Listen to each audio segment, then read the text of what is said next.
कहल जाला कि दुश्मनी ऐसन कर कि जब बाद में मिले की ज़रूरत पड़े तो दोस्ती फिर से होके के थोड़ा सा गुंजाइश होके। गोड़ लागत नहीं हियर अभिनंदन बारू वालों के अपना कार्यक्रम जना के नाम है खूटा टोक के।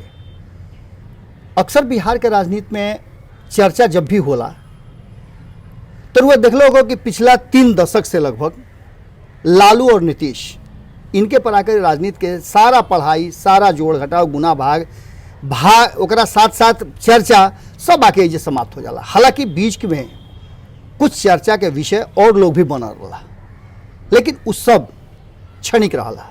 अस्थायी तौर पर ये दोनों आदमी बाड़े और ये दोनों आदमी जब मिल जाई हैं तो शक्ति बड़ा हो जाला। 2015 में भारतीय जनता पार्टी यह बात के आजमा चुकल बा। भारतीय जनता पार्टी कहीं ना कहीं बहुत मजबूत भइला के बावजूद भी लालू और नीतीश के सामने बहुत कमजोर अपना के मानत रुए। आज भी मानता दुनिया में सबसे ज़्यादा कार्यकर्ता भारतीय जनता पार्टी के संग है बाड़न, लेकिन ओकरा बावजूद भी भारत में अइला के बाद जैसे मोर के ना देखिले इतना बढ़िया सुंदर डांस करेला, कितना बढ़िया नृत्य करेला, और नृत्य के बाद लोग ओकरा से पूरा तरह से खुश हो जाला और मोर अपने नाच के भी बड़ा खुश होला। लेकिन जब वो नाच बंद करेला, ओकरा अपना पैर पर जब ध्यान देला तो झमान हो जाला, कारण कि मोर के पैर बड़ा कुरूप होला। वैसे ही भारतीय जनता पार्टी पूरे हिंदुस्तान में घूम के चलावेला, लेकिन बिहार में आकर के ओकर सारा अकील हेरा जाला। अब ये अकील हेरैला में कहीं ना कहीं नीतीश कुमार के रणनीति और लालू प्रसाद के जमीनी पकड़, ये दोनों कहीं ना कहीं लाख चाहला के बाद भी, हालांकि भारतीय जनता पार्टी में एगो कमी रह गई बा कि अब तक जौना के अक्सर राजनीति के विशेषज्ञ जितना बड़े विश्लेषण करे वाला जितना लोग बा या बिहार के राजनीति के नज़दीक से पढ़े और गढ़े वाला लोग बा, वो निश्चित रूप से यह बात के लेकर के चिंता जाहिर करला कि भारतीय जनता पार्टी अपना पैर पर खड़ा होके लायक ऐसा कोनो काम ना कर सकल। जब जब कोई नेता आगे बढ़ले तो उनका टंगरी कट गई, और यह टंगरी काटे में एगो खेमा बा जना के सुशील मोदी खेमा कहल जाला, वो बहुत ज़्यादा सक्रिय रहल। पिछला 3 दशक से लगातार हुआ देखता नहीं कि बिहार के राजनीति में 2-4 गो नाम बड़ी प्रासंगिक हो गई बा। उस सब नाम बिहार के राजनीति में हमेशा खातिर जीवंत रहेला। अगर केंद्रीय राजनीति के बात करी तो रामविलास पासवान के रुआ नाम ले सकीले। बिहार के राजनीति में इहो वही घड़ी के नेता हवे जौना घड़ी जेपी आंदोलन भई रहे। लगातार केंद्र में सत्ता कोई के होखे, वो सत्ता में हिस्सेदारी आपन हमेशा फरिया के रखले बड़े, और एक बेहतर बात बा बिहार खातिर, कारण कि बिहार के एगो नेता हमेशा कोई रहे चाहे न रहे, लेकिन केंद्र के सत्ता में एक नेता जरूर रही और उसका नाम है रामविलास पासवान।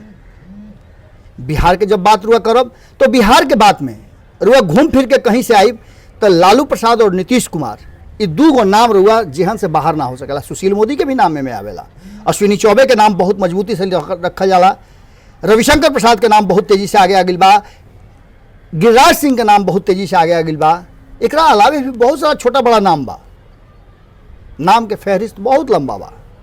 लेकिन इस सब नाम में जब लालू प्रसाद और नीतीश कुमार के बात होला और दोनों के संयुक्त रूप से बात हुई तो निश्चित रूप से कोई भी चाहे जितना भी बड़ा राजनीतिज्ञ होके, जितना भी बड़ा अपने धुरंधर और रणनीतिबाज समझत होके, वो सारा लोग आकर के या पट से एकदम चारों खाने चित हो जाले।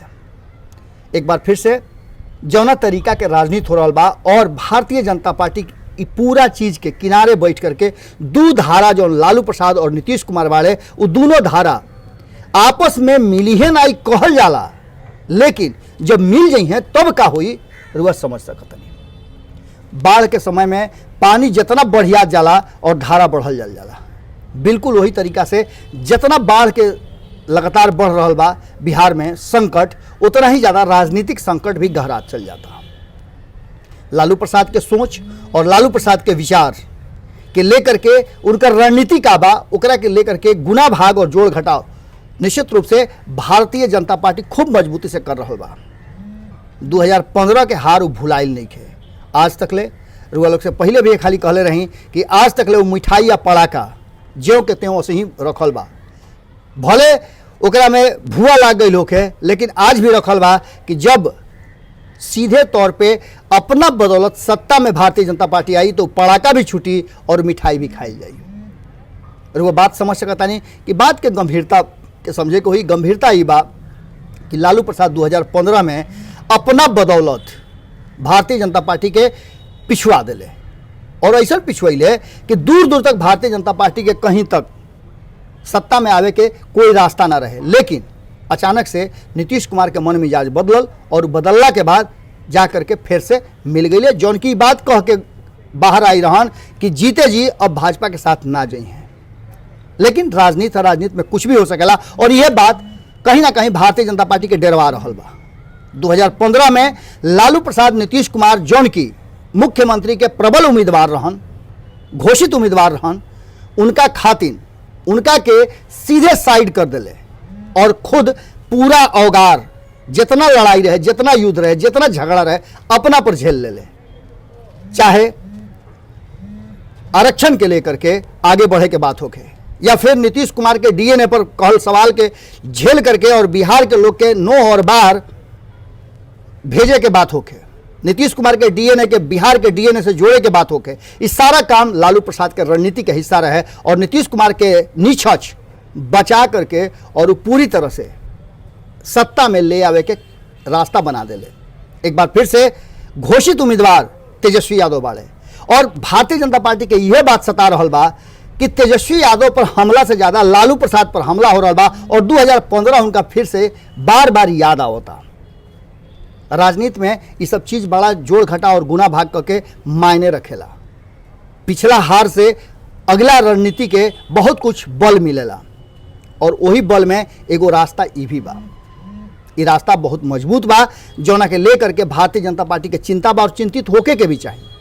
कारण कि नीतीश कुमार और जौना तरीका से चिराग पासवान के बीच में 36 के आंकड़ा चल रहा बा, ओकरा के संहारे के प्रयास भारतीय जनता पार्टी कर रहा बा। भारतीय जनता पार्टी अपन खूंटा तनिको कमजोर होके दिखल नइखे चाहत। यही चलते कहीं ना कहीं चिराग पासवान के खूंटा के भी बहुत मजबूती से एनडीए में गाड़ल रहे इस बात के प्रयास भारतीय जनता पार्टी कर रहा बा। हालांकि नीतीश कुमार अपना खूंटा के हिला डोला के देखत रहन कि उनकर भारतीय जनता पार्टी के साथ और एलजेपी के साथ संबंध आगे कैसन रह सकेला। उनका बात और उनका शर्त पर एनडीए के गठबंधन दल के दोनों दल मनी है कि ना मनी है, एकरा के टटोल के हिला डोला के देख रहा बा।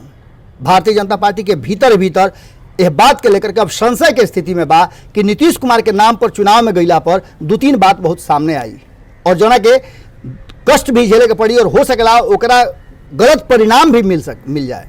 कारण कि 15 साल नीतीश कुमार शासन के लिए संगे संगे सुशील मोदी भी रहे हैं और कहीं ना कहीं एंटी इनकम्बेंसी लागू हो सकेला। एक साथ साथ बाढ़ और कोरोना इतना ज़्यादा एक्सपोज कर दिलस नीतीश कुमार के कि उनका सारा सुशासन कुशासन में बदल गई। लगातार अस्पताल से और कोरोना के से जुड़ल मामला जो सामने आ रहा बा, अस्पताल के दुर्गति आ रहा बा सामने, बाढ़ से लोग छटपटा रहा बा। कारण कि ओकरा में 2 तरह के बात बा, एक तो कोरोना और दूसरा तरफ बाढ़। इतना ज़्यादा परेशान बिहार के लोग हो गई बा और खास करके जो लोग आइल बा वापस वो लोग भी बहुत बुरी तरह से परेशान बा। कारण बा कि वो लोग के दाना और खाना दोनों नहीं खे मिलत, ना रोजगार मिलता ना कुछ होता है। इस सब बात के लेकर के पूरी तरह से भारतीय जनता पार्टी अब जोड़ घटाव के मुद्रा में आ गई बा और खास करके चुनाव लड़े वाला जितना भी भारतीय जनता पार्टी के नेता बा उस सारा लोग के अब दबाव भी बढ़ रहा बा कि अगर यह स्थिति रहल जौना तरीका से सर्वे आ रहा बा और internal survey Bharatiya Janata party के भी बात बता रहा बा कि नीतीश कुमार के आवे वाला समय में हो सकेला कि बिहार के जनता जौन वर्तमान स्थिति बा ओकरा के लेकर के नकार भी दे और निश्चित रूप से चिंता के कारण बा। दूसर का चिंता बा कि कहीं अगर लालू प्रसाद के रणनीति काम कर गई तो पूरी तरह से तेजस्वी यादव के बचा करके और वो मैदान के मार नतलेस विपक्ष पूरी तरह से एकजुट हो गई बा और तेजस्वी यादव के नाम पर अब कोनो तरह के चिंता नहीं है। लेकिन कहीं ना कहीं नीतीश कुमार से ज्यादा अब लालू प्रसाद चिंता के कारण बन गई बाड़े और दोनों के अगर दोस्ती हो गई तो और चिंता के कारण हो गई। दोनों के ना दोस्ती अच्छा बा और ना दुश्मनी अच्छा बा। अगर दोनों एक दूसरा पर लगातार हमला करता रहे तो एकरा से कहीं ना कहीं भारतीय जनता पार्टी के जरूर घाटा हो जाई। कारण कि जब दोनों के बीच में झगड़ा हुई तो सिंपैथी वोट कहीं ना कहीं तेजस्वी यादव और लालू प्रसाद के पक्ष में ही जाई। जौना तरीका के सीधे एक दूसरा पर हमला हो रहा बा, व्यक्तिगत आरोप प्रत्यारोप के दौर शुरू हो गई बा, ओकरा में अब लालू प्रसाद और तेजस्वी यादव के टीम जो नया टीम तेजस्वी यादव बनवले बाड़े वो व्यक्तिगत आरोप से बिल्कुल अलग हो गई बा। और जितना भी व्यक्तिगत आरोप चाहे वो जदयू करो या फिर जदयू के पीछे पीछे चल के सुशील मोदी करस, हालांकि भारतीय जनता पार्टी के लोग भी सीधा हमला तेजस्वी और लालू प्रसाद पर नहीं करत। अब यह बात के लेकर के सुशील मोदी जो रास्ता से चल रहा बाड़े वो रास्ता कहीं ना कहीं चिंताजनक और चिंता के कारण दोनों हो गई बा भारतीय जनता पार्टी खातिर। अब देखे वाला बात हुई कि भारतीय जनता पार्टी से कैसे निकला था। ये विश्लेषण में खास करके दो बात बहुत महत्वपूर्ण वालों के सामने रखनी। पहला बात यही कि ना ये दोनों के दोस्ती और ना ये लोग के दुश्मनी, दोनों स्थिति में जो अगल बगल के लोग बाड़े वो बिलाई वाला हाल बा कि जौना घड़ी दू बंदर आपस में झगड़ा करके अइले एगो रोटी खातिर और बिलाई वो रोटी के बंटवारा में सारा रोटी खा गई और दोनों के दोनों हाथ खाली रह गए। कहीं ऐसने ना होखे कि भारतीय जनता पार्टी ये दोनों के लड़ाई में फुक्का हो जाए। कैसा लागल विश्लेषण जरूर बताइए सब है। ऐसे कि रोलो लोग के कमेंट के बड़ी इंतजार रहेला हमरा, और खास करके अपना माई भाषा में रुआ लोग जब कमेंट करी ले तो और बढ़िया लागेला। हालांकि सब भाषा के हम बड़ा प्रेम करी ले, भोजपुरी, हिंदी, मैथिली, मगही, अंग्रेजी, जौन भी भाषा होखे, भाषा के आपन एगो दायरा होला, आपन सीमा होला। लेकिन सबसे मीठ बोली जौन होला नु गुरही मिठाई है, ये पुरनिया लोग के कमाई है, भोजपुरी हमर माई है। गोड़ लागता निकाल यही ठेहा पर फिर भेंट हुई। नमस्कार।